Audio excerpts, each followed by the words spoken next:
গুনে গুনে ৩৬ বসন্ত পার করে ফেললেন ওপার বাংলার অভিনেত্রী নুসরাত জাহান। এই বছরের জন্মদিন ঘিরে নায়িকা রেখেছে বিশেষ আয়োজন।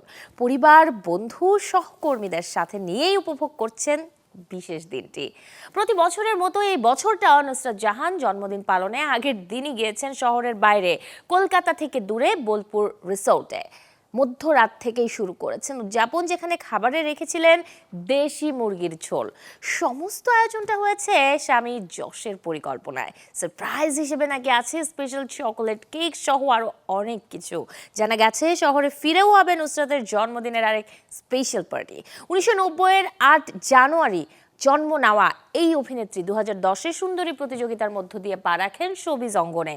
ব্যক্তি জীবনে স্বামী যশ দাশগুপ্তের সাথে সংসার, ছেলে ঈশান আর কর্মজীবন নিয়ে পার করছেন ব্যস্ত সময়। নতুন এবং ফিরে আসা গ্রাহকদের জন্য নগদে চলছে ক্যাশব্যাক সহ প্রতিদিন হাজারো উপহার জেতার সুযোগ। হবে আশা আর ফেরা, সারপ্রাইজ সেরা।